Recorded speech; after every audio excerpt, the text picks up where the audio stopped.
In 2022, the town of Slaughter, Louisiana, was shaken by the death of 36-year-old Lacey Fletcher. Lacey suffered from a medical condition known as locked-in syndrome, making her almost completely paralyzed. Due to her medical condition, Lacey spent all of her life at home, as she began to develop some degree of Asperger's syndrome. Lacey's parents were her caretakers, although they neglected that responsibility and treated Lacey inhumanely, leaving her to relieve herself on the same couch that she spent most of her life. Lacey's neighbors stated that the last time they saw her in public was 15 years before this incident. At the time of her death, Lacey weighed 96 pounds and had contracted COVID-19. On January 3rd, 2022, Lacey was found dead in a couch covered in feces and urine. It was believed that she was in that same spot for years without being catered to. Her body was covered in ulcers, her hair matted and filled with maggots. Her parents, Sheila and Clay Fletcher, were charged with second-degree murder and detained for the severe chronic neglect. Despite all of this, they pleaded not guilty and were released on bail. Sheila and Clay Fletcher will begin trial on June 19th, 2023. This is the reason why you stay away from haunted houses. A Japanese paranormal investigator by the name Gashan explored a house that locals feared and called it Ju-on's house. As Gashan explores the house, he hears footsteps upstairs. Worried homeless people might be up there, he attempts to reason with them by letting them know he'll leave if they're up there. He doesn't get a response back, so he carefully explores the upstairs rooms and makes a horrifying discovery. He finds Buddha's altars in the first room, and in the second room, he finds an old knife which disturbs him. Shortly after entering that room, he hears a bell somewhere in the house. As he explores the house for 30 more minutes, he can't find the source of the sound, so he finally decides to make his way out. And when he goes downstairs, this happens. He unknowingly records what looks like someone's legs swinging above the stairs he just went through. He didn't even realize it until looking at the video. To avoid possible contamination through the air, please keep shelter in your residence until further notice. If you are a resident of King County, please stand by for further updates.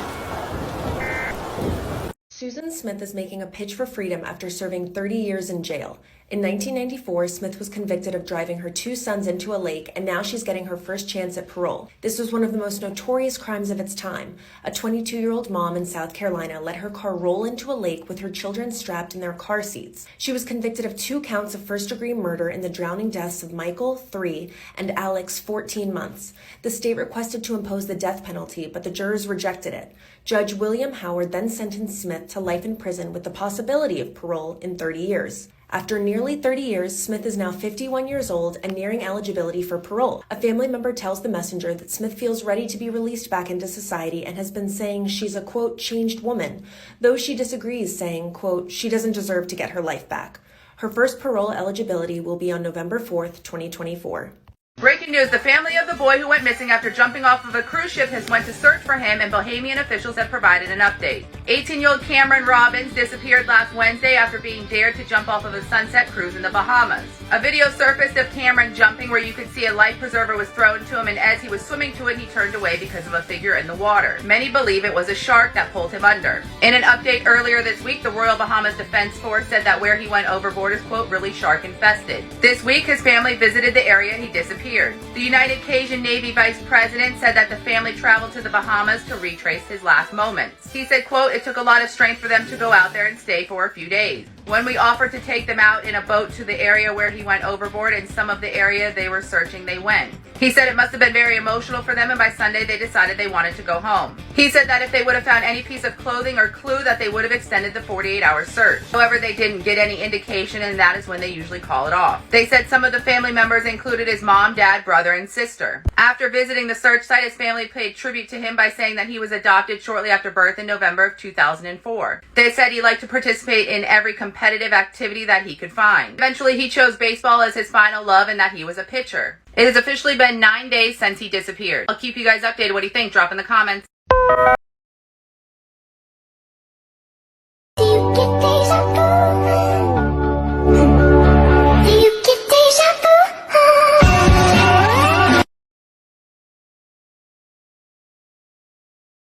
For a man to make a girl that crazy, Something's up with him. Personally, I would never even want to mess with somebody like him. Like,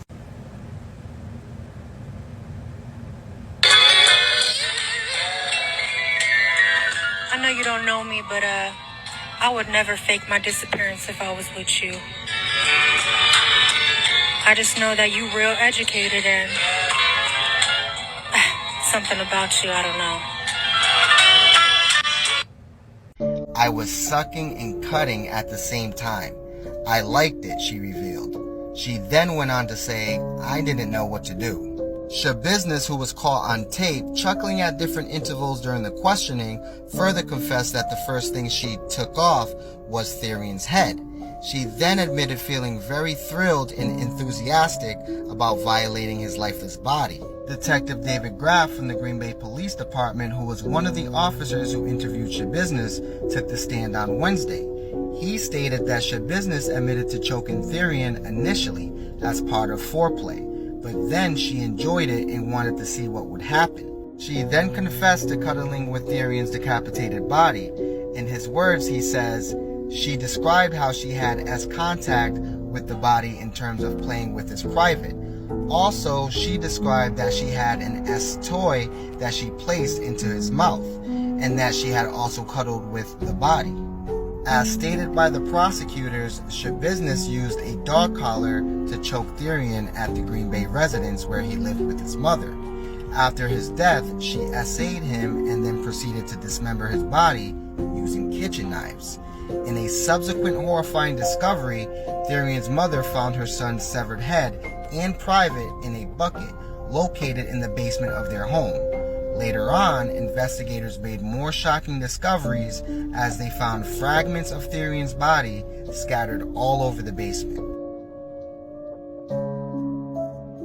Have you heard of the perplexing murder that has been called one of the most sensational crimes in Indian criminal history? On the morning of May 16, 2008, 13-year-old Arushi Talwar was found murdered in her bedroom, her neck slit with surgical precision and her head bludgeoned. Her parents, both respected dentists, pointed to Hemraj Banjad, their 45-year-old Nepalese live-in domestic helper, claiming he killed her and fled. But twist. A day later, Hemraj was found, throat slit and head bludgeoned, decomposing on the home's terrace where he lived. With no evidence of intruders, Arushi's parents became the main suspects, their only alibi being that they slept through the bloodshed because of their noisy air conditioner. Those pesky, noisy air conditioners. Let me tell you, how many murders have I slept through? Too many to count. Suspicious inconsistencies due to possible doctoring at the scene, as well as tampering with evidence and files, seemingly pointed to the Talwars, who had known connections at the hospital and the police. Theories circulated that the murders could be in relation to an honor killing. But then 3 domestic workers who knew the victims were brought in after one was found with blood-stained pants and a knife. Using a controversial narco-analysis test,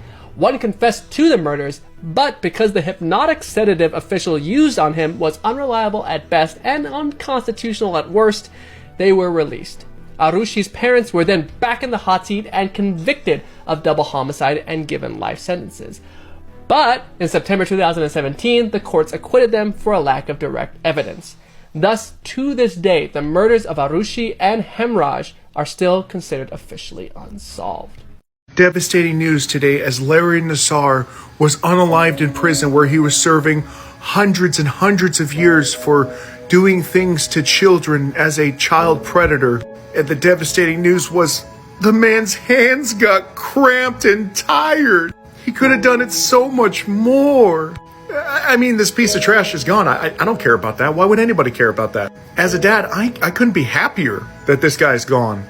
But yeah, so he's gone. It's devastating that man's hands got cramped and he couldn't have done it more. As a dad, I feel so bad for that guy's hands. Not him, the person that did it to him. Devastating, the damage that man did to that guy's hands from multiple times into this guy. Now hopefully all the people that he terrorized and their families will finally get some peace, that this guy is going to be 6 feet under the ground. Well, actually, that's not true. He's going to be in hell burning in fire forever. This guy. Hellfire forever. Bye-bye. If you agree with this, W's in the chat. If you don't, go ahead and block me. Oh, but you're Christian. You should feel bad for him. Where? Where does it say that in the Bible? He's a child of God. Now he's a child of Satan. And now he is getting used by Satan in hell.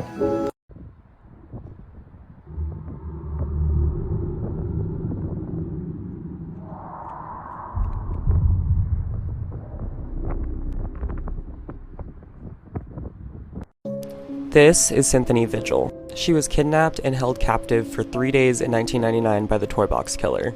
The Toy Box Killer kidnapped and tortured her as well as 60 other women that we know about.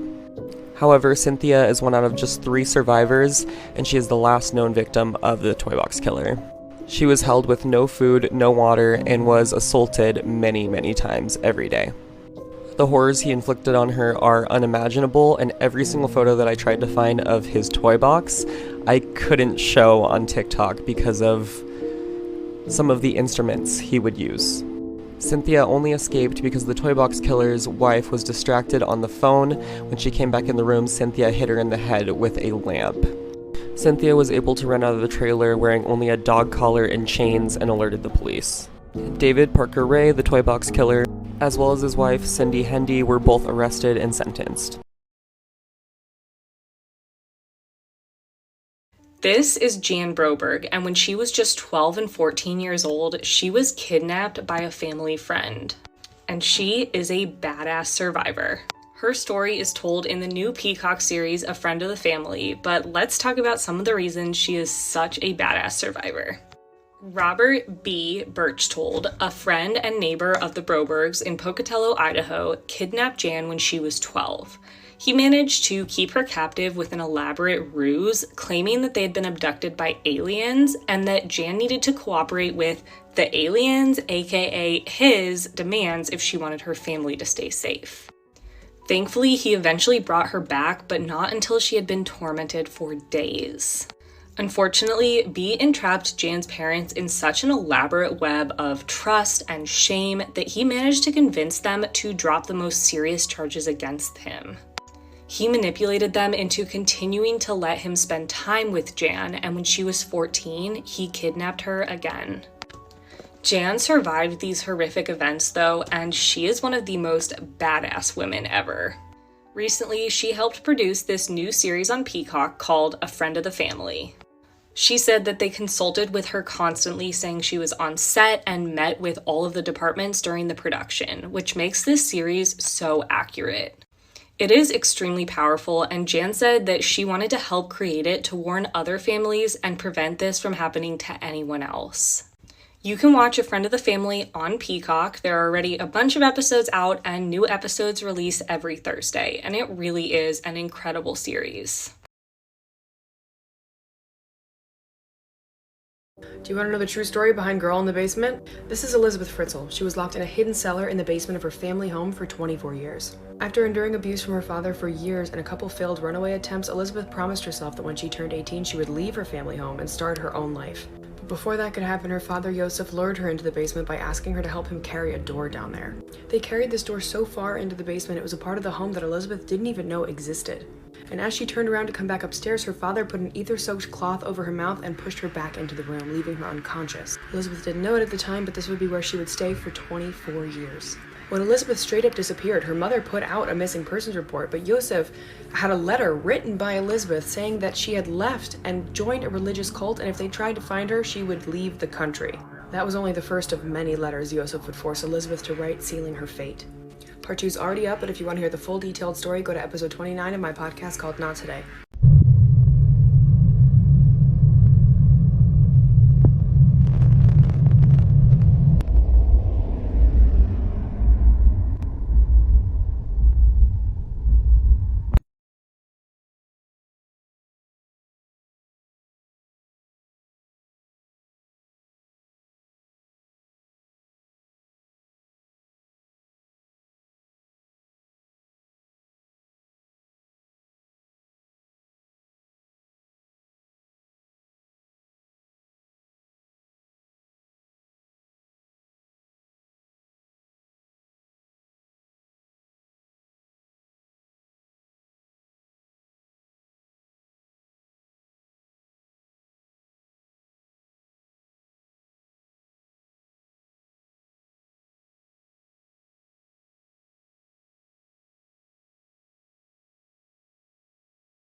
After accidentally paragliding into a storm cloud, this woman was turned into an ice cube and was sent to heights higher than Mount Everest, all while she was unconscious. This is Ava Wisniewska, and she was on her way to becoming the best paraglider in the world.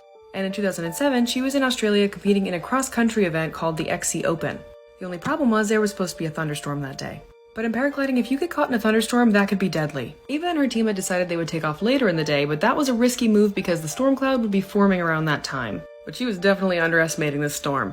How paragliders get speed and height during their flight is they ride what's called thermals, which are like pockets of hot air in the sky. They also look for big clouds to ride because the bigger the cloud, the higher and faster you go. So Ava takes off and everything's fine, but not long after that, this gigantic storm cloud is forming pretty quickly in front of her. And she definitely knew it was a risky move to keep going, but she also knew that if she could make it past it fast enough, she would be flying in clear skies. But unfortunately, Ava wasn't fast enough, and right as she got to this cloud, it had turned into a gigantic cumulonimbus storm cell, which is like a massive thunderstorm. And it had literally sucked her up into the cloud. So she was now in the center of a pitch black thunderstorm cloud and was seeing lightning strikes and hail all around her, and that was it. She was completely out of control, and before long, she was sucked up to 6,900 feet, which is just under what mountaineers call the death zone. And that's when Ava passed out. Once Ava was unconscious, she was sucked up even higher until she was spit out of the top of the storm cloud. And that put her at just about 10,000 meters up, which is higher than Mount Everest and where planes fly. And it was like negative 64 degrees up there or something like that, like something crazy. And Ava's unconscious body stayed up there frozen and flying for 45 minutes. But after nearly an hour, the wing of her paraglider collapsed in on itself and she was sent hurtling to the ground. Miraculously, Ava's wing reopened before she hit the ground, which woke her up, the jolt did, and she was able to land safely on the ground. This felt like an appropriate photo because I can't explain that. And at first she had no idea that she was sent basically to the stratosphere because she was unconscious for it, but her equipment recorded her flight path. There it is. That high up she should have lasted more like seconds rather than 45 minutes, but I guess because she was unconscious and frozen, she survived. Ava's story is so unbelievable, but there are truly so many more details, so if you want to hear the full thing and hear a bunch of other stories just like hers, check out my podcast called Not Today. This TikToker who had almost 1 million followers known as Jin Kid murdered his wife and another man. This story is extremely twisted. So this is just a typical tale of you can't trust everything you see online. So this is Ali Abulaban and his wife Anna. On TikTok they were always posting about how great their marriage was, how great their relationship was. Ali was always posting these funny videos. And seriously, their lives seemed perfect. I mean, look at this TikTok. They're talking about how their relationship is completely drama-free. Now, Ali had almost 1 million followers at the time of his arrest, and people who followed him thought he was this funny, carefree, humorous guy who would just post kind of meaningless videos on the platform. But there were some red flags in their marriage, so for a while before the shootings happened, Ali and Anna were separated. And in at least one instance, the neighbors who lived across the hallway from these two actually reported that Anna came over to their apartment. She said that Ali had hit her and that she needed them to call the police for them because she didn't have a cell phone. He had taken it from her. And from July to October 2021, the month of the shooting, the police had been called to the couple's apartment 9 different times. So even though these two seemed like the perfect happy married couple on social media, they were far from that in real life. Now, eventually, Anna started living in the couple's apartment all alone. Ali was supposed to move out, but allegedly he made a secret key so that he could get in at any time. And Ali told police that at one point when Anna was at work, he broke into the apartment, he vandalized the apartment, and then he installed an app on his daughter's iPad which would allow him to monitor live audio coming from the apartment so he could hear everything that was going on in there. So on the same day that he broke into the apartment and installed this app on his daughter's iPad, a few hours later he was listening to the audio, kind of obsessing over it, and he heard a man and his wife giggling. And this allegedly was the last straw for Ali. So even though there was evidence that in the past Ali had actually cheated on Anna while the couple was married, he thought that she cheating on him was too far. And so he drove over to the apartment in San Diego, kicked open the door, and shot his wife Anna and her male friend Rayburn, killing them. Both of those two people would die from this shooting. So even though this happened back in 2021, the trial was supposed to start in 2022. The charges have officially been filed against him, but I haven't seen any updates on what's happening, and it's now been almost 2 years since the shooting. So hopefully we'll get some sort of clarity or resolution in this case, but it's just a sad story all around, and obviously this didn't have to happen. And it's just shocking to see how people can portray themselves to be happy-go-lucky people on social media when in reality there can be a demon lurking behind the facade.